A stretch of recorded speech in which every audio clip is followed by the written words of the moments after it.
Compañeros y compañeras de la Radio Guillotina, les habla David Amago y los quiere dejar cordialmente invitados a que escuchen un nuevo capítulo del programa Nunca está de Marx, donde tratamos temas del quehacer político y social visto desde un punto de vista de clase, eminentemente de clase, con aportaciones de la filosofía materialista que el Barba nos legó como herramientas de lucha y de emancipación.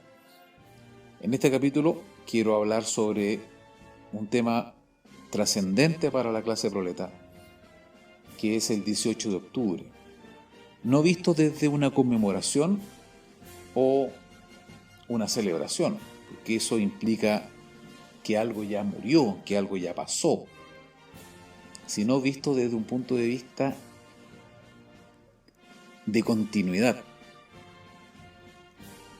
El 18 de octubre como hecho político y social no ha terminado.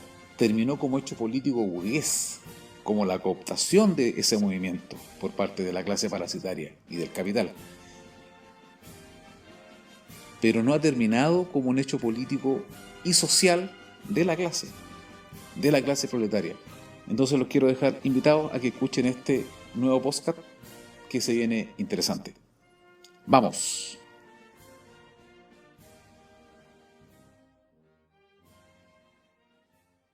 El 18 de octubre para la clase proletaria fue un antes y un después.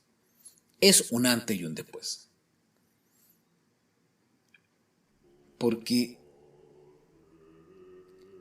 fue el momento preciso donde todas las cadenas se rompieron, donde todas las coerciones fueron desatadas, donde todos los nudos fueron desatados. Es necesario hacer una pequeña historia con respecto a lo que ha sido la transición chilena. Y cómo esta no es que terminó la transición. La verdad que no se sabe muy bien por qué se le llamó transición. ¿Transición a qué? Si veníamos saliendo de una dictadura militar, pasando a un simulacro de democracia y de participación, no, bueno, es como raro ese concepto de transición, pero yo lo utilizo precisamente para reflejar esa contradicción. Pero no nos desviemos. La transición, desde mi punto de vista, tuvo una expresión de rechazo brutal, el 18 de octubre. Entonces, por eso hablaba de esta cronología o esta breve historia que hay que hacer con respecto a la transición, porque sin la transición no se explica el 18 de octubre y todo lo que vino posteriormente. Cuando los partidos de la Concertación, con los partidos del régimen de Pinochet, acordaron pactar todo la forma en que se iba a llevar a cabo la gobernanza del capital financiero en Chile, transaron una serie de aspectos no solamente político-institucionales, que son los que la Convención Constitucional ratificó con los 2/3, sino una serie de normativas económicas y desnacionalizadoras para la instalación precisamente del capital financiero en Chile. Capital financiero que ya se estaba instalando, pero que en la transición tuvo, podríamos decir, su fase mayor, su fase máxima.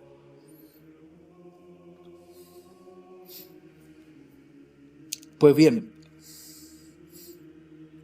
dentro de esas muchas políticas está la proliferación de tratados de libre comercio, que no es más que desindustrializar los países y darle viabilidad y y circulación o vía libre al mercado capitalista, ya sea en su vertiente financiera, que es la que está dominando, como la vertiente productora o productiva, pero enfocada en los grandes países del Asia. China es la fábrica del mundo. No tenemos producción casi interna, no existe industria interna. Si es eso bueno o malo, lo podemos ver en otra ocasión. Solamente estoy dando datos, hechos concretos para explicar lo del estallido social. ¿Por qué se generó? Porque no basta decir que es una sociedad de clase, abusada, etcétera, etcétera. Hay que explicarlo. Y es necesario que se genere esa discusión. Con la llegada de la democracia, entre comillas, el advenimiento del capital financiero era un hecho. Estaba. Y el capital financiero tiene diferentes formas de acción, de cómo se desenvuelve en una sociedad. Chile, como el laboratorio favorito del capital global,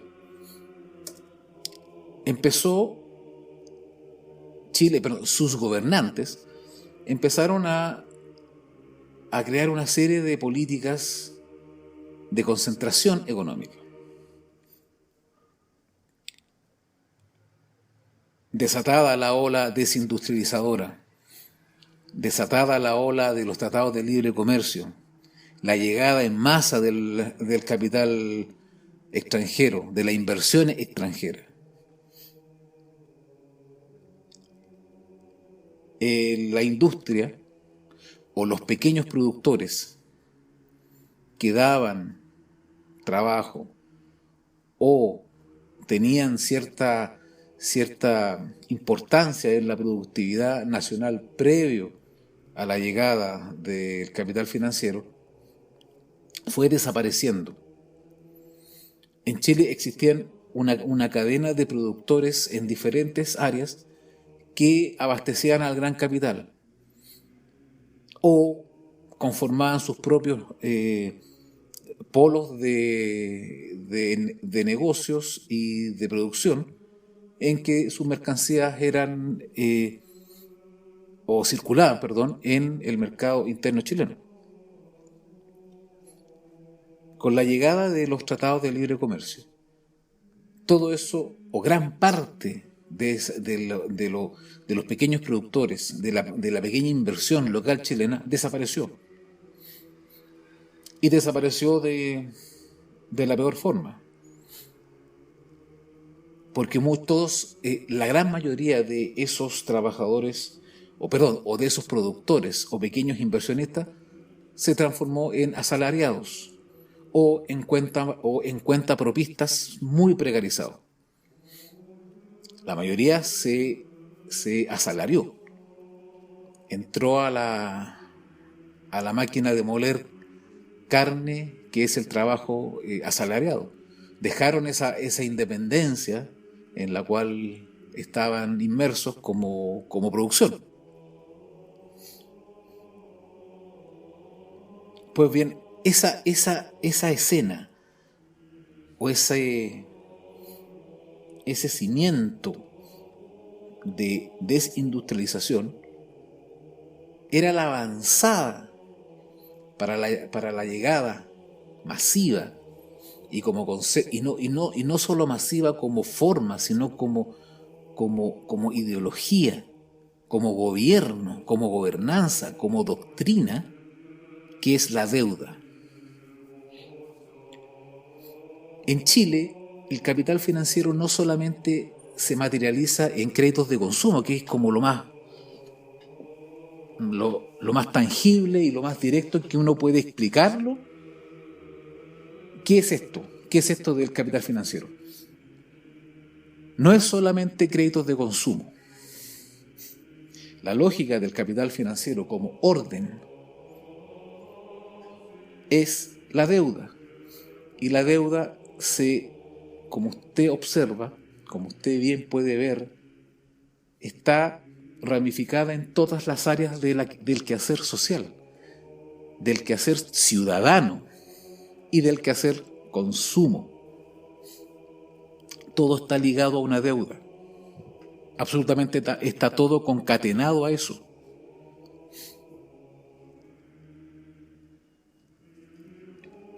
Por ejemplo, en los servicios básicos, a las familias precarizadas se les ofrece repactar tal o cual deuda, ya sea de luz, agua o gas. Ahí hay un concepto de deuda. En la alimentación, en la escolaridad, en la universidad, en la salud, en la muerte. La muerte, hay algunas funerarias que tienen estos servicios financieros de pactar en cuotas ciertos servicios especiales a la persona que fallece. La vivienda. En Chile hay una proliferación de inmobiliarias absolutamente irracional, en el cual el mercado financiero está absolutamente metido, cooptado todo este entramado que es vital para el ser humano, que es tener un hogar, tener una casa, formar parte de una comunidad.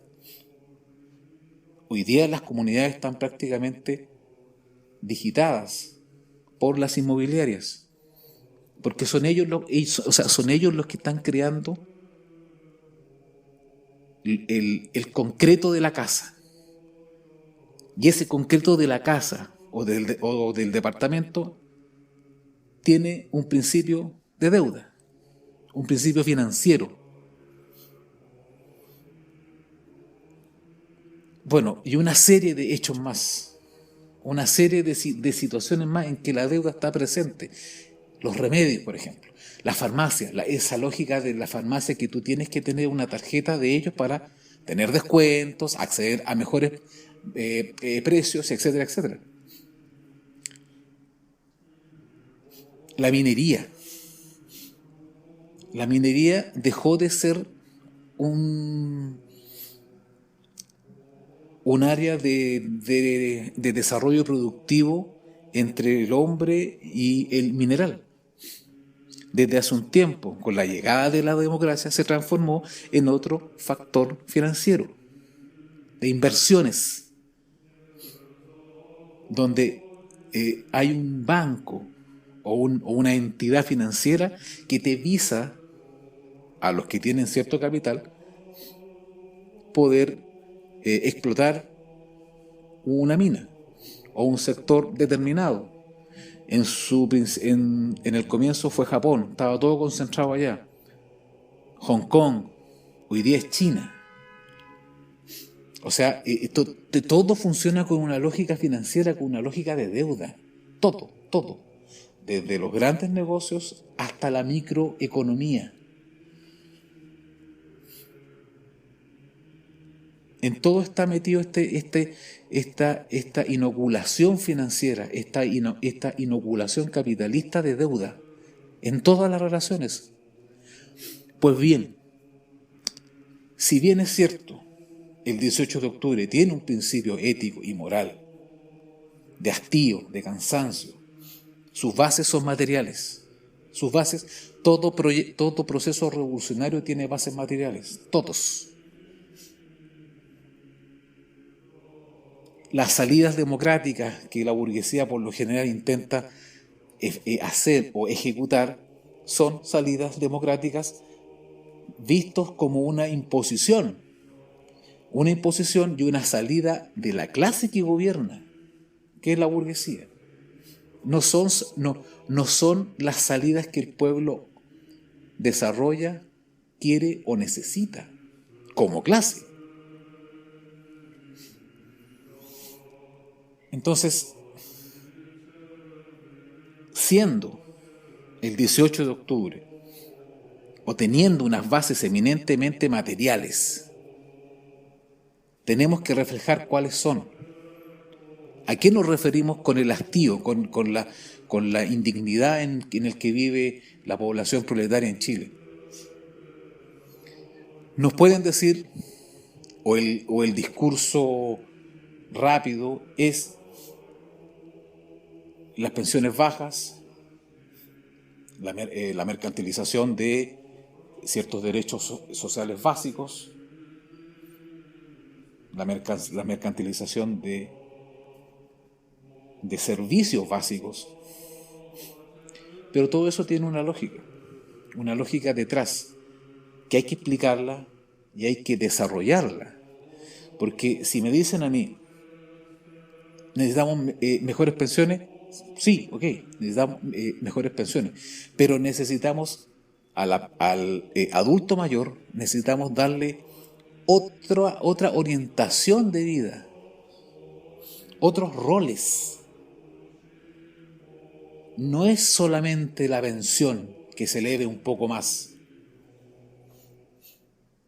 porque la salud va a seguir siendo paga. Las listas de esperas van a seguir. Nuestros viejos se van a seguir muriendo en listas de espera. La ciudad no es inclusiva con el adulto mayor. No lo es.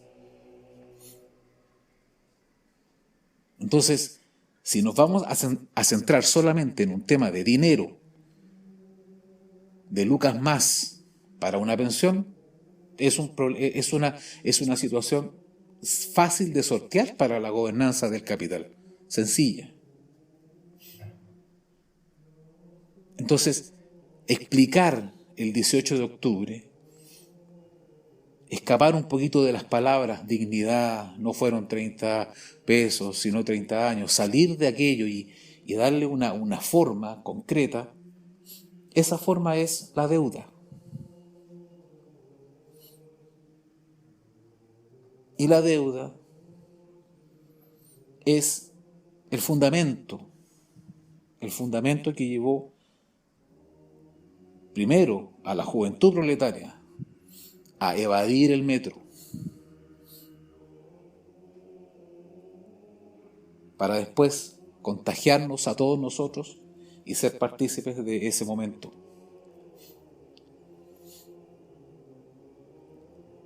Abolir toda esa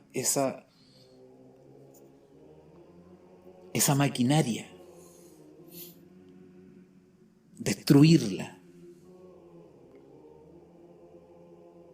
Creo es lo que intentamos hacer desde octubre de 2019 hasta marzo del 2020. Porque cuando se nos impuso la salida constitucional, porque se nos impuso una salida constitucional que el movimiento de octubre no quería y no tenía en mente. Aquí hay que hacer un poquito de historia reciente. El acuerdo del 15 de noviembre fue un acuerdo espurio, todos lo sabemos. Fue una salida desde arriba por parte de la burguesía para zafar ellos, para zafar de todo, para zafar de la justicia, para zafar del juicio histórico, para salvar de que fueron ellos los responsables de todo este estallido social. Cuando el estallido social estaba en su plena ebullición, en pleno desarrollo, los parásitos políticos de la burguesía empezaron a asociarse o más que asociarse, empezaron a tejer ciertas salidas institucionales a la crisis. Una crisis generada por las políticas públicas del capital. El capital no es un ente tan solo económico abstracto. El capital tiene agentes, tiene personajes, tiene rostros. Y estos rostros son los políticos que han dominado la transición, ya sea en el Parlamento, en la industria. Ojo que estos tipos no solamente están a cargo de hacer leyes, estos tipos durante la transición fueron tejiendo muchas relaciones de poder, muchas relaciones de producción, en el cual están en ambos lados del mostrador. Y eso así ha sido. Entonces, todo eso fue cuestionado el 18 de octubre. Y fue cuestionado severamente por la violencia política. ¿Ah? Eso hay que tenerlo súper claro, la violencia política de un pueblo ya que estaba hastiado, cansado, chato de estos sinvergüenzas que creaban y creaban normas, creaban y creaban políticas para enriquecerse y la acumulación capitalista. Eso es fundamental comprenderlo así. Esa noche, la noche del 15, fueron varios los personajes que pactaron, varios. Pero quiero centrarme en uno, en Pablo Longueira. ¿Por qué en Pablo Longueira? Porque este personaje no solo fue un articulador de los pactos noventeros, no solo le salvó el gobierno a Ricardo Lagos, siempre ha estado presente en la política este personaje. Y dicho por él mismo, en un video que se viralizó, no se viralizó tanto, pero es un muy buen video como para tenerlo en cuenta, como para volver a escucharlo. En él Pablo Longueira apela a que su sector, la derecha del tipo UDI, sacaría el tercio que necesitaban para bloquear cualquier normativa en la Convención Constitucional. Pero también apela a esa derecha, como él le llama, a esa izquierda, como él le llama, la izquierda moderada o responsable, que es la Concertación. Entonces, y que después con el transcurso nos fuimos dando cuenta que no era solamente tampoco la Concertación, era el Frente Amplio también. Bueno, ellos estaban convencidos de que sacaban el tercio de bloqueo, y más la sumatoria del tercio de la socialdemocracia representada en la Concertación, el PS, la ADC, etcétera, etcétera, y el Frente Amplio. Pero estos tipos sabían que iban a perder. Tontos no son, hueones no son. Entonces estos tipos sabían que iban a perder. Entonces para presentarse en la convención empezaron a articular a sus independientes, a sus organizaciones y a sus agentes que fueron naciendo bajo el alero de la transición en diferentes ONG, universidades, centros de pensamiento, think tank, como le llaman hoy día. Entonces, de ahí empezaron a reclutar personajes para crear diferentes... y que no se me olvida, los actores de televisión, que es otro think tank de los partidos de la transición, dominado hegemónicamente por la Concertación, pero que de ahí también se han abastecido de materia prima para poner a cuánto personaje en diferentes puestos de control. Bueno, fueron creando diferentes nombres, proyectos políticos para presentarlos como candidatos a la convención, pero todos sabíamos que eran gente ligada o al fascismo del tipo UDI o a la socialdemocracia del tipo Concertación o Frente Amplista. Entonces, cuando son las elecciones de convencionales, Longueira perdió y la Concertación perdieron, pero perdieron en una especie de simulacro. Eso fue la derrota tanto de la Concertación como la UDI, que fue muy celebrada por ser de izquierda, esa izquierda media ingenua, lo celebró. Y lo celebró porque hoy perdió la UDI, perdió la Concertación, qué bueno, viene la lista del pueblo, viene unidad constituyente y bla, bla, bla, bla, bla. Viene independientes no neutrales. Bueno, todos esos satélites eran de la Concertación, más uno que otro de la Unión Demócrata Independiente, que bueno, no tienen mucho a qué echar mano. Entonces, la socialdemocracia es la que en el fondo pone la carne de cañón para lo que pasó el 29 de septiembre, cuando se ratifican los 2/3. Entonces, cuando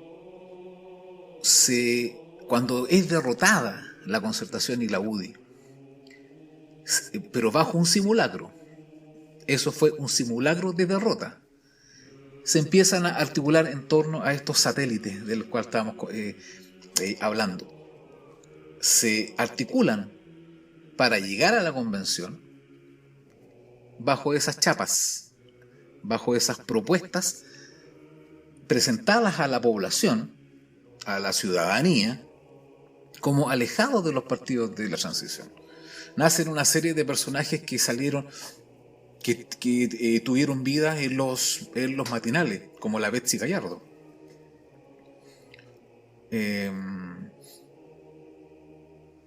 O agentes mercuriales como Esquela, y otra serie de personajes que han estado al alero durante toda la transición a los partidos de la Concertación, especialmente en la Concertación.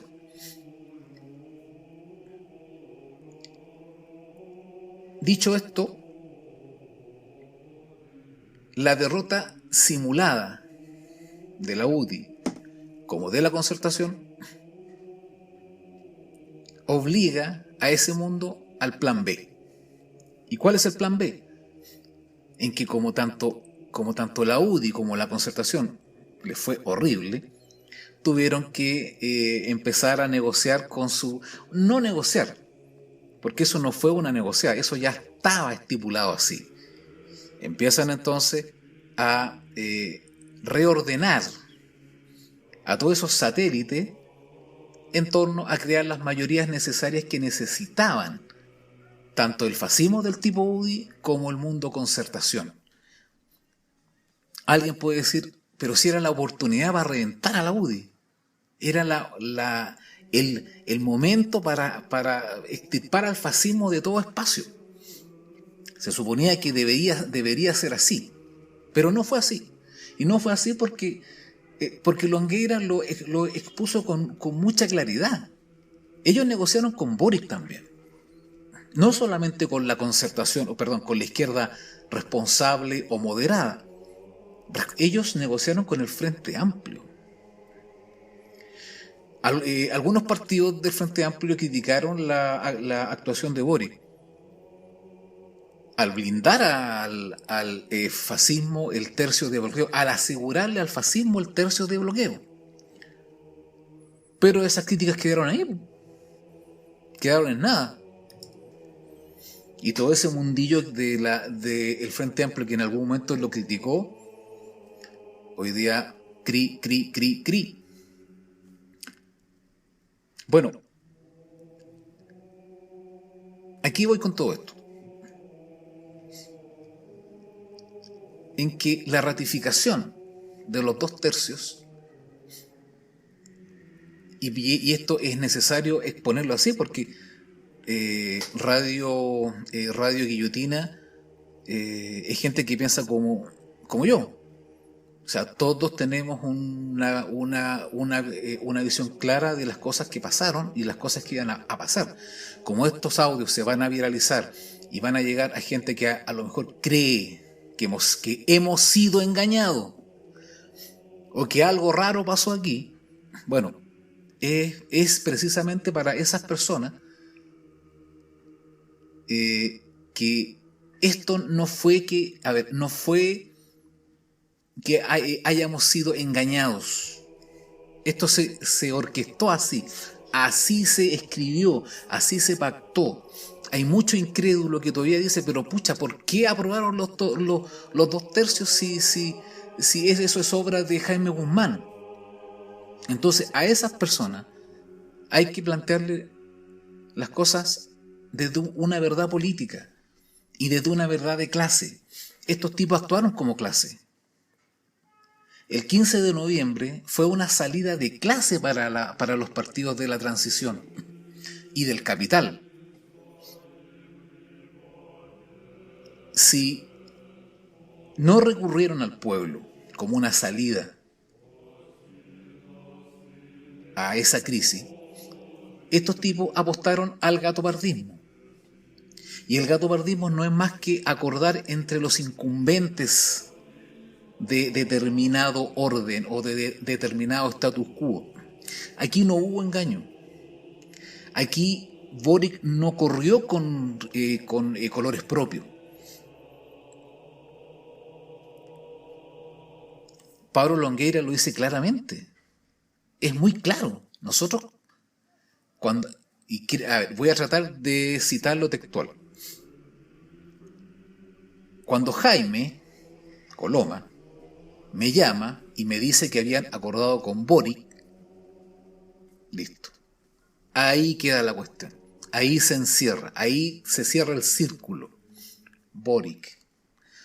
Don Gabriel Boric. Entonces ese plan B, que tanto el mundo de la concertación como del fascismo del tipo UDI,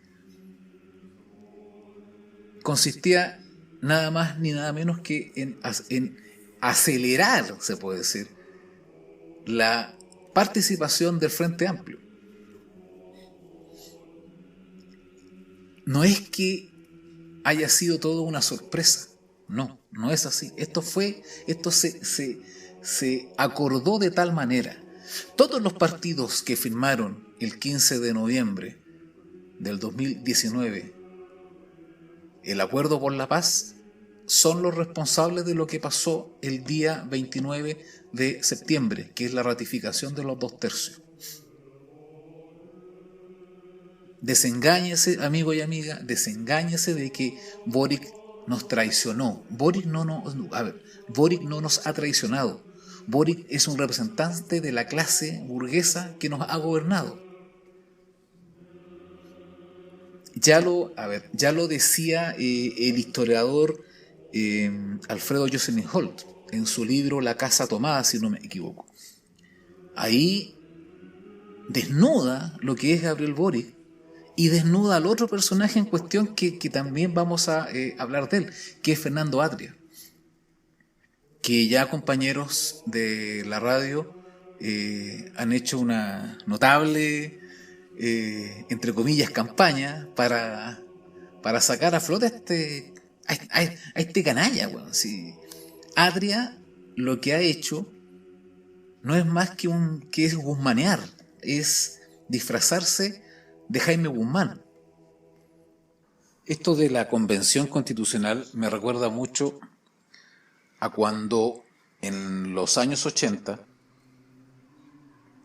cuando el pueblo se levanta en contra de la dictadura de Pinochet, de la dictadura cívico-militar, aparecieron los partidos de la transición. En ese tiempo se llamaban partidos, la Asamblea de la Civilidad, ofreciéndole al proletariado levantado en contra de la dictadura de Pinochet democracia. Se ofreció democracia. Cuando el fin de ese movimiento popular, de ese gran movimiento popular, era sacar a Pinochet, derribarlo, y en parte retomar el camino truncado en 1973. Aparecieron todos los partidos políticos de la transición ofreciendo democracia, ofreciendo parlamento, ofreciendo participación y una serie de cosas que el viento se la llevó después. Bueno, me recuerda mucho esto de la Convención Constitucional en un momento álgido para la burguesía, en que íbamos por ellos, íbamos por todas las políticas coercitivas y criminales que a la clase social proletaria le impusieron. Íbamos por la deuda. Íbamos por esa lógica de la deuda, de extirparla de nuestras vidas. Porque la mercantilización es un concepto, pero detrás de la mercantilización está todo este entramado que he estado explicando hoy, que es la deuda, es esa lógica financiera en el cual se nos impuso como gobernanza y obviamente como acumulación capitalista. Pero el proletariado o la clase proletaria en general, en todos sus estamentos etarios, no quería constitución, no. Y si íbamos a tener un proceso constitucional, que ese proceso constitucional fuera, una vez derrocado el régimen, renunciado el Parlamento, ahí sí se hubiera dado una salida constitucional vista desde la Asamblea Constituyente, que era Asamblea Constituyente originaria. Pero eso fue lo que no pasó. ¿Por qué? Porque la salida fue de arriba. Pero aún así, el pueblo no se desmovilizó. Se desmovilizaron aquellos que se compraron todo el discurso progre de la Asamblea Constituyente.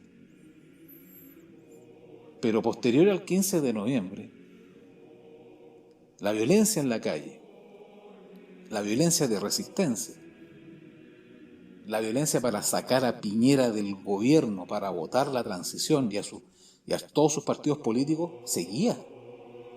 Y no solamente en Santiago, sino en todo Chile. Recuérdese usted que en la época estival el proceso siguió igual. En cada estadio de fútbol, en cada festival, el grito era uno solo: Piñera, conchetumadre, asesino igual que Pinochet. Los políticos no podían salir de sus guaridas, de sus casuchas.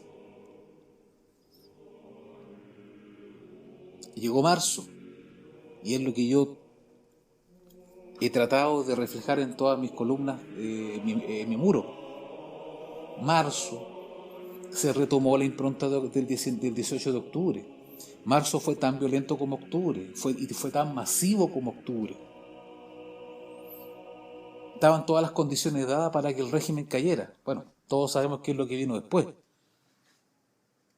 Vino la pandemia, y en el transcurso de la pandemia nos inocularon no solamente más COVID y más COVID y más COVID, sino nos inocularon la Convención Constitucional. Pueblo desmovilizado, pueblo atado, fue presa fácil para que nos metieran esa cuestión de que había que ir a votar por constituyente y la cacha les pago. Así pasó. Así fue.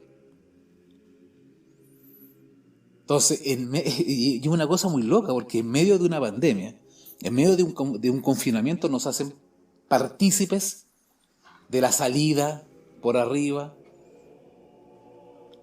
de la crisis. Entonces, bueno, esa será para otro tema, para otro capítulo.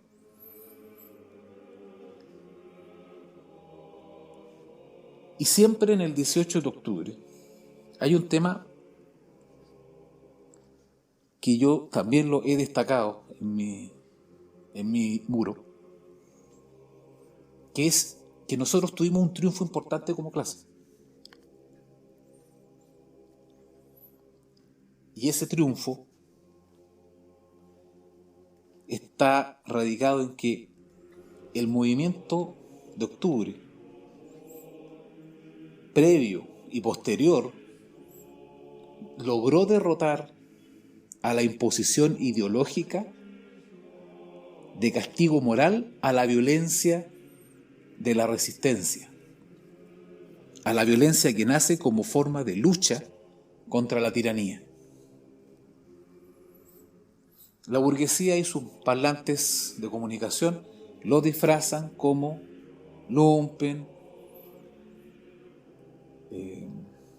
vandalismo, delincuencia, etcétera, etcétera, etcétera. Acuñada en esos términos nefastos como no es la forma o condenamos la violencia venga de donde venga. Pues bien, esa imposición, porque es una imposición moral y de hecho, la derrotamos. Recuérdese usted cuando en los matinales iban a todos los centros de aglomeraciones, ya sea el metro, las estaciones de Transantiago, los supermercados que quedaban, micrófonos que ponían estos conches su madre a las personas que estaban ahí, micrófonos que ponían, la gente siempre decía, y lo puedo resumir en este concepto: claro, no es la forma, pero sin violencia no se logran cambios. Esa sola palabra, esa sola frase que se repitió en cada compañero y compañera entrevistado por la prensa canalla y que se repitió después en muchos otros eventos mediáticos de la prensa canalla para criminalizar el movimiento social, ese solo hecho, esas solas frases que justificaban el actuar violento de la clase en la calle contra la tiranía de los pacos, ese solo hecho es un triunfo, porque derrumbó hasta el día de hoy, octubre de 2021, derrumbó todo ese mito que tenía bases morales, un sentido común ajeno al nuestro, y que, aprovechando el estallido social, aprovechando la pandemia, crearon normativa para castigarla. Acuérdese usted de Boric, del Frente Amplio, legislando junto al tirano Piñera, legislando junto al fascismo de la UDI, legislando junto a la canallada concertacionista.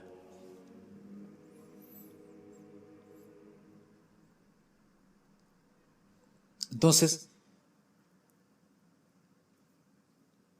ese solo hecho, esas pequeñas palabras reflejaban un desate inmenso en la clase, un respiro profundo de que había que dejarla cagada, de que había que quemarlo todo, ya sea para que nos escucharan o, como en el discurso más lúcido de la clase, para transformar esta sociedad en otra. Fíjese usted cómo, instalado esa moral proletaria que justificaba la violencia proletaria, fíjese usted cómo después los medios de comunicación empezaron a enjuiciar todo acto de resistencia como vandalismo. El Ministerio Público juega su rol siniestro en todo esto. La prensa del capital también. El gobierno, ¿para qué decir? El Parlamento, otro tanto. O sea, un refugio de clase ante esa arremetida popular. Todos los estamentos del Estado, el mercado, aunado en un solo fin: retomar la coerción ética y de hecho sobre la resistencia proletaria en la calle, transformada en lucha y en violencia. La violencia es la partera de la historia, decía Marx y Engels. Pues bien, en algún momento nos tenía que tocar a nosotros reivindicarnos como clase desde la violencia.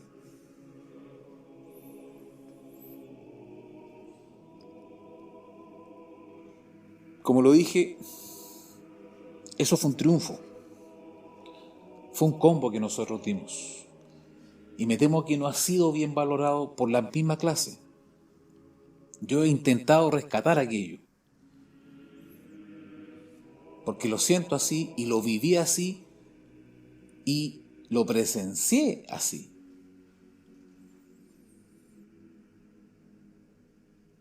Reunión que iba, reunión que tenía, y reuniones triviales de ceremonias de fin de año, de alumnos, del trabajo, en diferentes áreas sociales, el discurso era uno solo. Sin violencia no se logran cambios, o sin violencia no nos escuchan, o sin violencia no transformamos esto. Hay que dejar la cagada para que nos oigan. Entonces se rompió esa coerción, se rompió esa valorización moral, esa ideología, ese ideologismo ajeno a nosotros, absolutamente ajeno, que no nos pertenece, sobre las expresiones de resistencia, de hastío. Yo creo que eso es súper importante, enaltecerlo, valorizarlo, revalorizarlo y proyectarlo. Bueno, mis estimados amigos, he tocado varios puntos con respecto al 18 de octubre, visto no como celebración y menos conmemoración, sino como una continuidad, como un recuerdo de que ese día iniciamos un camino importante para la emancipación. Un camino que va a ser largo, pero, como lo dije también en este post, todos los procesos revolucionarios tienen una base material. Y el capitalismo está entrando en una fase de destrucción y de autodestrucción absoluta. La avaricia capitalista, esa intrínseca acumulación, está haciendo crisis y en Chile va a ser terrible. Va a quedar una realidad de precios muy alta para la realidad salarial, que ya no va a tener las subvenciones, ni de 10%, ni de IFES, ni de aportes estatales. No lo va a tener. Ahí te quiero ver, Boric. Eso, mis estimados amigos. Espero guste este podcast, viralícenlo y nos escuchamos en otro. Se despide David Amago, Nunca está de Marx. 圣诞家做主人，咿呀咿自由，呀呀自由啊！这不凡圣诞家做主人。